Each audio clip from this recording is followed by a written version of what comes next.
Hello दोस्तों, स्वागत है आपका अपने YouTube channel school of study में। मैं महेंद्र सिंह आज आपके लिए दोबारा लेके आए हैं हम वीकली करंट अफेयर का सेशन जो हमारा वीकली चलता है। इसके बारे में आज हम बात करेंगे। तो जो हमारा करंट अफेयर का सेशन है वह 2 अगस्त से 8 अगस्त के बीच का है।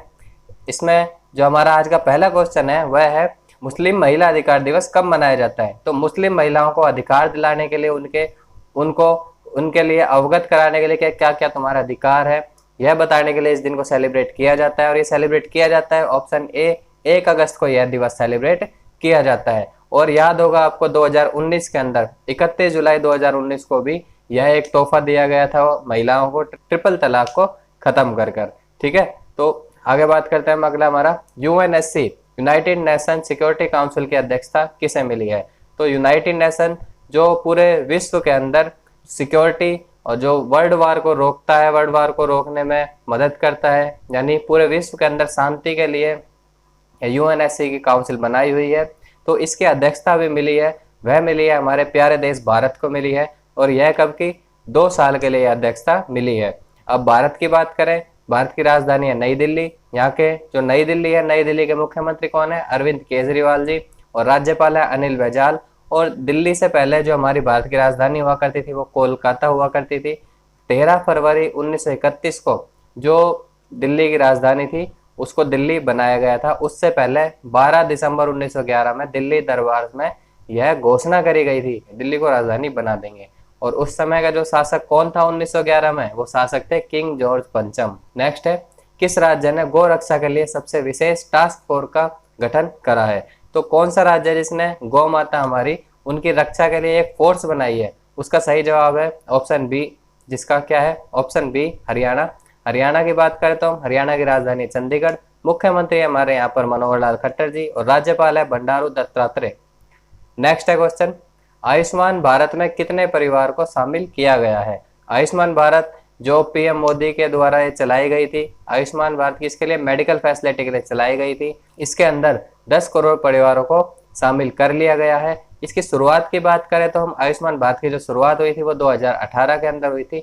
और अब तक इसके अंदर 2018 से अब तक 50 करोड़ बंदों को जो है परिवार इस परिवार के अंदर शामिल है, 50 करोड़ को 5 लाख रुपए का जो आयुष्मान भारत की सेवा है वह मिली है।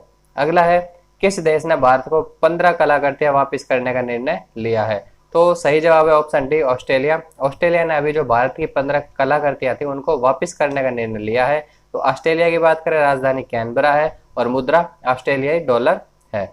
अगला है, किसने दृष्टिबाधित के लिए रीडिंग मशीन विकसित की है। तो अभी भारत के अंदर एक जो दृष्टिहीन जिनकी आंखों से नहीं दिखता है उनके लिए एक रीडिंग मशीन बनाई है।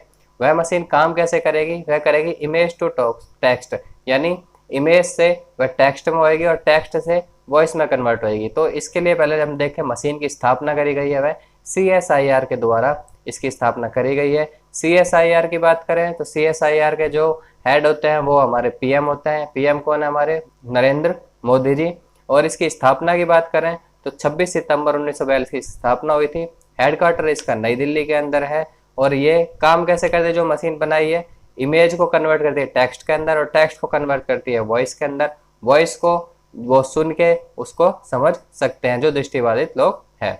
आगे आता है, किस देश में रहने वाले डॉक्टरों को गोल्डन वीजा मिलेगा। तो यह भी एक देश है जिसका नाम है UAE। UAE ने यह अभी घोषणा करी है कि जो डॉक्टर यहाँ पर रह रहे हैं UAE के अंदर, UAE देश के अंदर रह रहे हैं और बाहर के हैं डॉक्टर, उनको क्या दिया जाएगा? गोल्डन वीजा दिया जाएगा। गोल्डन वीजा मतलब वह 10 साल तक वहाँ के निवासी रह सकते हैं। अब UAE की बात करें तो राजधानी अबू धाबी, मुद्रा है UAE दिरहम। नेक्स्ट है, PV संधू ने टोक्यो ओलंपिक में कौन सा पदक जीता है। PV संधू की बात करें तो हम ये हमारे बैडमिंटन खिलाड़ी हैं। और PV सिंधु ने जो अभी टोक्यो ओलंपिक के अंदर पदक जीता था वह जीता था कांस्य पदक। ऑप्शन बी कांस्य पदक इसने यहाँ जीता था। अगला आता है, किस राज्य में जीका वायरस का पहला मामला सामने आया है। जीका वायरस का पहला मामला सामने आया हमारा महाराष्ट्र के अंदर। महाराष्ट्र की बात करें तो महाराष्ट्र की राजधानी मुंबई। मुख्यमंत्री है उद्धव ठाकरे और राज्यपाल है भगत सिंह कोश्यारी जी। अगला है, विश्व स्तर पर कौन सा सप्ताह मनाया जाता है। अब विश्व स्तर पर जो सप्ताह मनाया जाता है इस ऑप्शन में अगर हम बात करें तो एड्स दिवस है, दिन के रूप में मनाते हैं। स्तनपान, यह स्तनपान एक सप्ताह बनाया जाता है। कब बनाया जाता है? अगस्त के अंदर जो पहला सप्ताह होता है 1 से लेकर 7 तारीख तक का, उसको विश्व स्तनपान सप्ताह के नाम से सेलिब्रेट किया जाता है। अब इसके अंदर क्या है, इसके अंदर हम क्या करते हैं, जो हमारी माताएं बहनें उनको समझाते हैं कि भाई जो बच्चे होते हैं, और हम क्या डॉक्टर भी यही उनको एडवाइस देते हैं कि कम से कम नवजात शिशु को 6 महीने तक माँ का दूध ही मिलना चाहिए। उससे क्या है, दूध के अंदर कोलेस्ट्रॉल होती है, जिससे बच्चों को अच्छी पावर मिलती है और उनकी ग्रोथ भी अच्छी होती है। अगला आता है, एमजी मोटर ने किसके साथ कनेक्टेड कार सॉल्यूशन के लिए साझेदारी की है। अब एमजी मोटर ने जो साझेदारी की है वह कर रही है रिलायंस जियो के साथ। अब कनेक्टेड कार सॉल्यूशन का क्या मतलब है, जैसे हमारी कार है, कारों के अंदर जो वाईफाई सिस्टम चलता है, कारों के अंदर जो उनकी लोकेशन देखने का जो सिस्टम चलता है वो नेट द्वारा ही चला जाता है। तो उस नेट की जो कनेक्टिविटी मिलेगी एमजी मोटर्स के अंदर, वह अब रिलायंस जियो के साथ उन्होंने साझेदारी कर ली है। यानी उनके अंदर जो कनेक्टिविटी किसकी मिलेगी, रिलायंस जियो की मिलेगी। रिलायंस जियो की बात करें हम, तो इसकी स्थापना 15 फरवरी 2007 को हुई थी का अंबावाड़ी गुजरात के अंदर। गुजरात के अंदर इसकी स्थापना हुई थी। सीईओ इसकी सबको पता ही है, मुकेश अंबानी जी हैं। और अगर हम इसकी बात करें, रिलायंस जियो के अंदर 4G भी आया था। तो 4G कब आया था, 2015 27 सितंबर 2015 को यह 4G आया था। और व्यावसायिक रूप से जो इसको चालू करा था वह 5 सितंबर 2016 यानी लगभग 1 साल के बाद चालू किया था। अगला देखते हैं, K2 पर चढ़ने वाले सबसे कम उम्र के पर्वतारोही बने हैं, कौन बने हैं। तो सही जवाब इसका सहरोज कासिफ। सहरोज कासिफ जो हमारे कहाँ से बिलोंग करते हैं, पाकिस्तान से बिलोंग करते हैं, और 19 साल की उम्र में यह K2 पर चढ़ने वाले सबसे कम उम्र के पर्वतारोही बने हैं। अब K2 क्या है, K2 को हम गांडविन ऑस्टिन के नाम से भी जानते हैं। यह हमारे भारत की दूसरी सबसे ऊंची पर्वत है, जिसकी लेंथ कितनी है, जिसकी ऊंचाई कितनी है, 8611 मीटर इसकी ऊंचाई है। काराकोरम पर्वतमाला पर यह स्थित है। अब भारत की सबसे ऊंची चोटी की अगर हम बात करें तो वह चोटी कंचनजंगा है, जिसकी ऊंचाई 8586 मीटर है। और अगर हम विश्व की सबसे ऊंची चोटी की बात करें तो एवरेस्ट है, सबको पता है कितनी, 8848 मीटर इसकी ऊंचाई है। अगले की बात करें, किस देश को दुनिया का सबसे बड़ा तारा मिला है। तो अभी श्रीलंका जो हमारा पड़ोसी देश है, उसने सबसे बड़ा दुनिया का तारा को खोजा है। कहाँ मिला, ये रत्नापुर में मिला है, और लगभग 510 किलो का इसका वेट है। श्रीलंका की बात करें तो राजधानी है कोलंबो, और इसकी एक दूसरी राजधानी है जिसका क्या नाम है, श्री जयवर्धने कोटे। चलो अगले पे चलते हैं, भूकंप अलर्ट ऐप लॉन्च करने वाला पहला राज्य कौन बना है।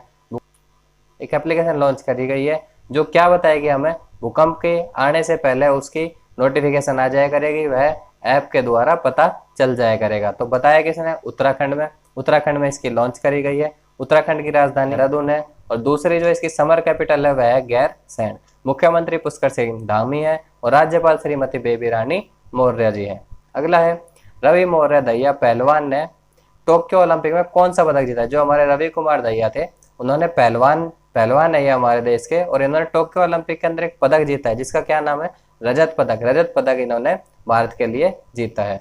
अगला है, राजीव गांधी खेल रत्न पुरस्कार का नाम बदलकर किसके नाम पर रखा गया है। जो राजीव गांधी जो हमारे पूर्व पीएम थे, उनके नाम पर एक खेल रत्न का नाम था, अब उस नाम को चेंज करके रख दिया गया है किसके, मेजर ध्यानचंद, जो कौन है, हमारे हॉकी के प्लेयर थे, जिन्होंने 1936, 32 और 28 के अंदर काफी अच्छी भूमिका निभाई थी। उनके नाम पर इस नाम को अब रख दिया गया है। अगला है, किस बैंक ने व्हाट्सएप बैंकिंग के 10 लाख कस्टमर को पार कर लिया है। व्हाट्सएप बैंकिंग आपको पता है सभी बैंकों ने, प्राइवेट बैंकों ने पहले स्टार्ट कर दी है, और अब जो 10 लाख कस्टमर जो व्हाट्सएप की बैंकिंग से जुड़ गए हैं वह है एक्सिस बैंक के से जुड़ गए हैं। एक्सिस बैंक के जो कस्टमर है वह 10 लाख कस्टमर व्हाट्सएप बैंकिंग से जुड़ गए हैं। एक्सिस बैंक की बात करें तो इसकी शुरुआत सबसे पहले यूटीआई बैंक के नाम से हुई थी, और इसकी पहली ब्रांच जो खोली गई थी वह 2 अप्रैल 1994 को अहमदाबाद में ही खोली गई थी। बीआरओ ने सबसे ऊंची वाहन चलाने योग्य सड़क बनाई। बीआरओ यानी बॉर्डर रोड ऑर्गेनाइजेशन, इसने एक सड़क बनाई है जो इंडिया की सबसे ऊंची चोटी है, और वाहन चलाने के लिए उसको यूज किया जाएगा। तो वह बनी है लद्दाख के अंदर। लद्दाख की बात करें तो राजधानी है लेह, और राज्यपाल है राधा कृष्ण माथुर। नेक्स्ट है, राष्ट्रीय हथकरघा दिवस कब मनाया जाता है। अब हथकरघा मतलब क्या होता है, हथकरघा मतलब जो हाथों से अपने कलाकारी से चीजों को बनाते हैं, तो उनको और ज्यादा प्रोत्साहित करने के लिए सरकार ने इस दिवस को बनाना शुरू करा है, और इसकी शुरुआत हुई है। और मनाया कब जाता है, यह 7 अगस्त को मनाया जाता है। ठीक है। अगला है, किस राज्य में भिखारियों को नौकरी दी गई है। हमारे देश में एक ऐसा राज्य है जिसने भिखारियों को पहले ट्रेंड करा, कितने दिन, 60 भिखारियों को ट्रेंड करा, 1 साल की ट्रेनिंग दी गई, और किसने, राजस्थान, ऑप्शन बी राजस्थान ने ऐसा काम करा, और फिर उनको उनके एबिलिटी के अकॉर्डिंग नौकरी दी गई। राजधानी की बात करें तो जयपुर है हमारे राजस्थान की, और मुख्यमंत्री अशोक गहलोत है और राज्यपाल कलराज मिश्र है। अगला आता है नीरज चोपड़ा को भाला फेंक में कौन सा पदक जीता था, कौन सा पदक जीता है। तो नीरज चोपड़ा काफी फेमस हो गए इस टाइम पे। नीरज चोपड़ा को जो भाला फेंक के अंदर पदक मिला था, स्वर्ण पदक मिला था। कितना मीटर इन्होंने फेंका था, इन्होंने 87.3 मीटर का फेंका था, और दूसरा जो फेंका था दूसरी ट्राई 87.58 मीटर का फेंका था। ठीक है, और ये हरियाणा से बिलोंग करते हैं। ठीक है, ये था हमारा आज का करंट अफेयर का सेशन। बताइएगा कैसा लगा आपको हमारे सेशन, और अच्छा लगा हो तो प्लीज़ लाइक एंड सब्सक्राइब जरूर करें हमारे चैनल को। Thank you.